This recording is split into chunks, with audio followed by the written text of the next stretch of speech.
Greetings, folks. Joe Improper here, bringing you yet another in my series, and I'm bringing you yet another Turkish pistol.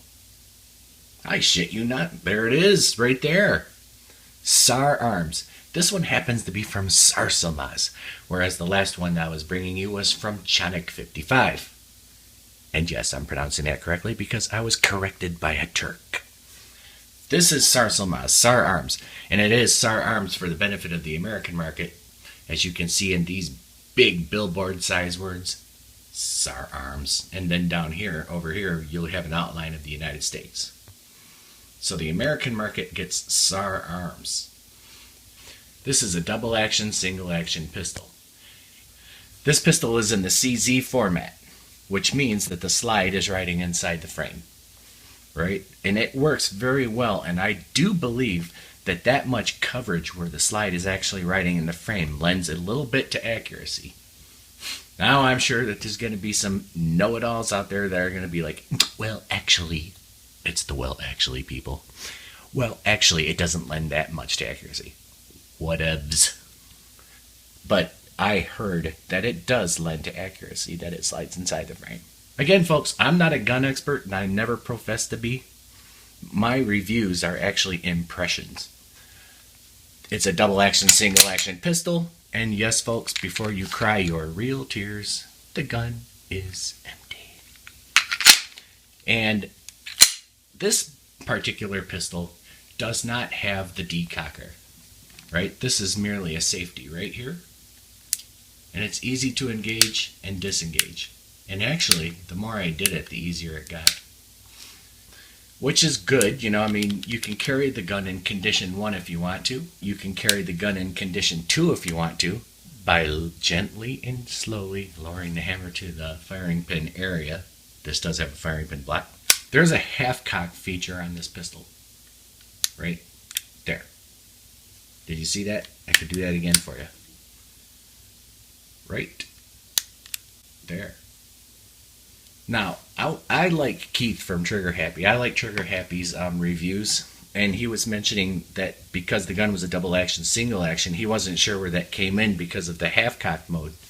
But I don't think that the half-cock mode has anything to do with it being double action, single action. I think that half-cock was probably originally designed to keep the hammer away from the firing pin, because you can see the firing pin right here. See that little glint of light right there at the end of my finger? You can see the firing pin right there, but you can't push this hammer to that firing pin. There's no way. And I gotta believe at some point that mode was designed to keep the hammer away from the firing pin. If I'm incorrect, let me know. Now the actually people can come out of the woodwork. But this is a double action, single action pistol because your initial trigger pull is going to be that long, hard, stiff trigger pull until it breaks to firing.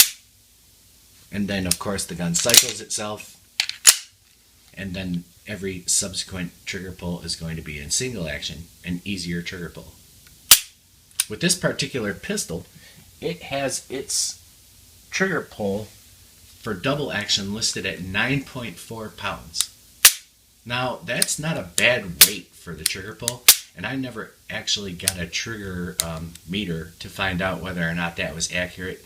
It could be inaccurate, because it does feel stiff.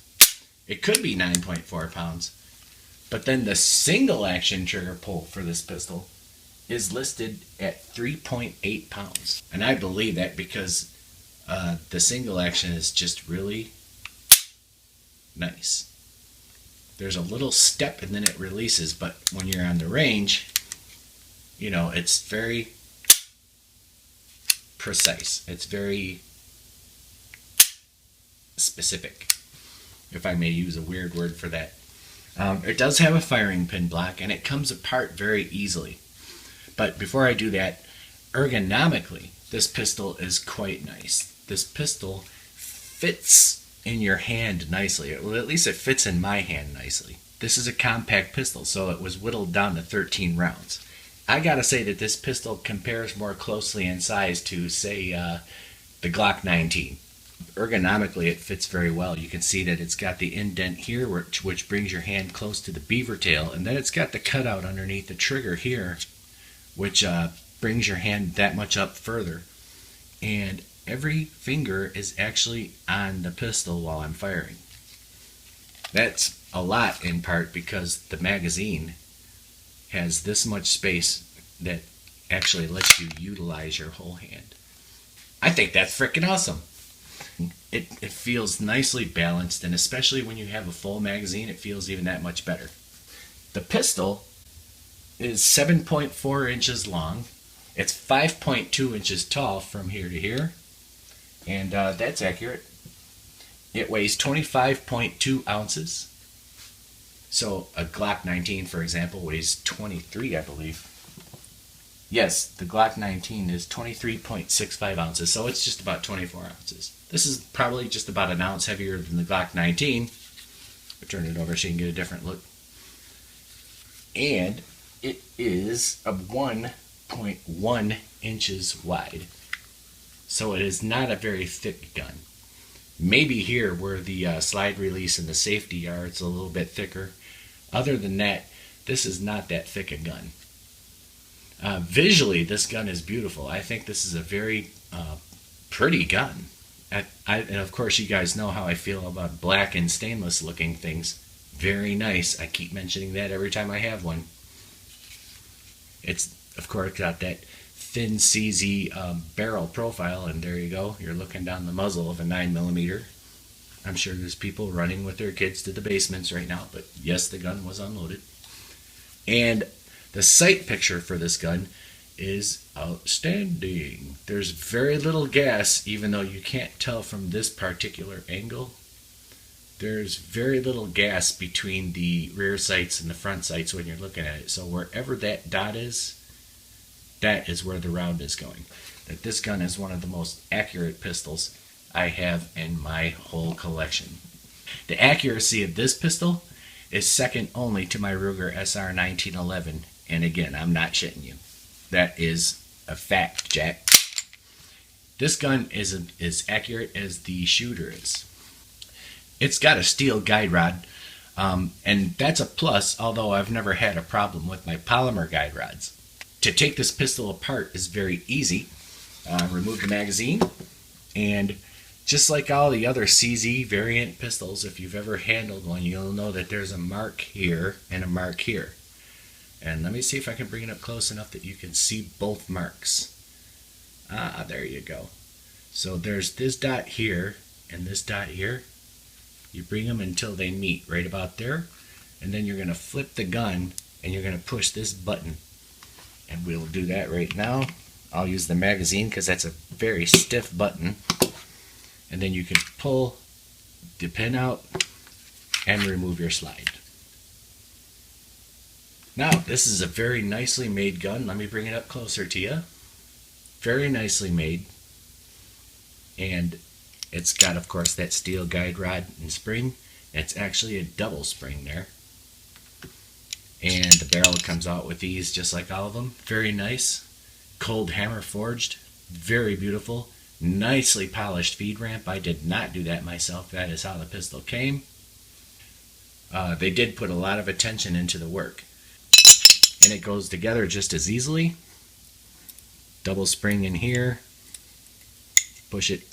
And there's like a little notch right there that allows you to get that guide rod into place. It rests in that notch. We're nice and even. Pull out your frame. Slide it in here. And again, this pistol operates on the length of the frame, and the slide goes inside the frame. Now you've got it back in this position again. You could line up those two dots. Reinsert your pin / takedown lever. Line up those dots again. Click that in place. Ready to disco. The cost of this gun is right around $290 to $340 depending where you get it. Now I know there's a lot of people out there going, oh, okay, it's from Turkey and it's not expensive, so it can't be that good. I beg to differ. As a matter of fact, take the Pepsi challenge on that one. Go ahead and go out there, find somebody with a B6P or a B6P Compact, or even the Sar K2P, which is the carry version of this gun. I call it the carry version because it aligns more closely with the polymer carry line from Tenfolio. It's exactly like that. And fire one of those and then come back and tell me how you liked it. I guarantee you're going to like it. It works very, very well, and the only things that I didn't really like about this pistol, in closing, the only things that I didn't like about the pistol were the billboard-sized wording all over the pistol, right? I mean, you don't really notice it, so it's not really a deal breaker. But still, it's kind of huge, you know?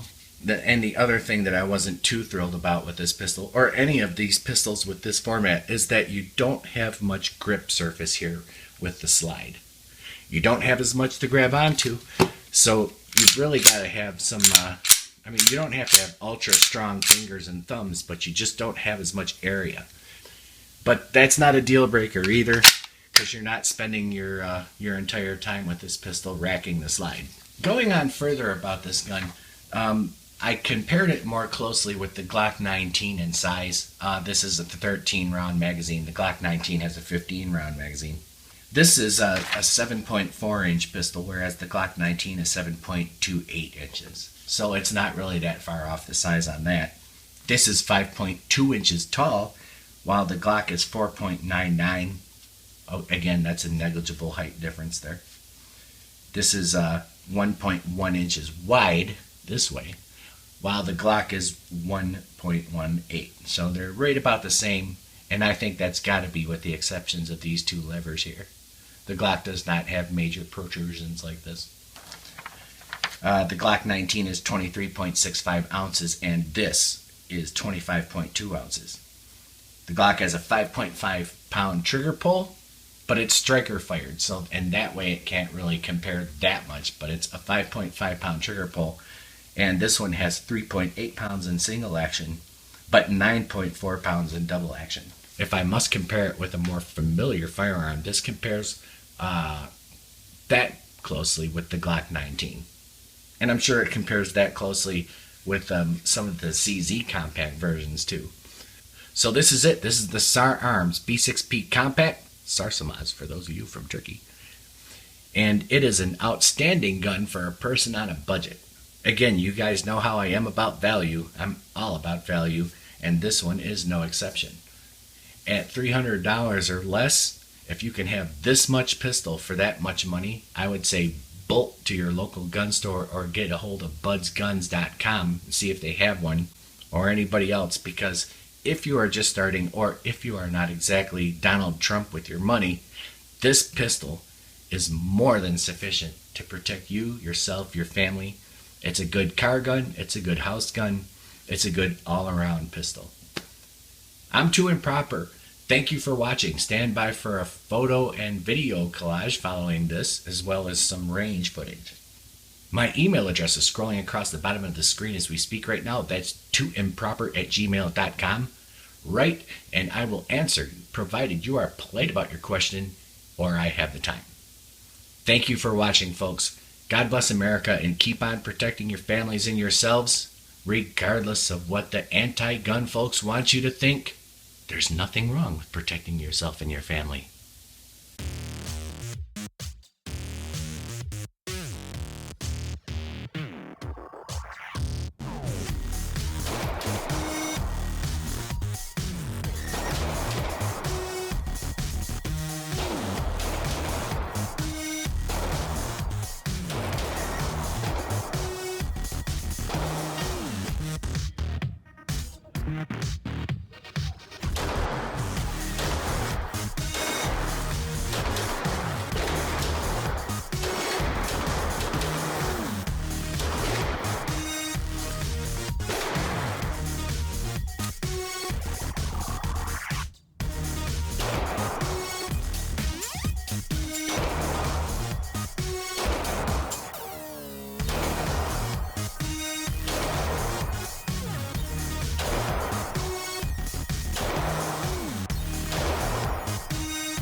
Yogi fucking bear!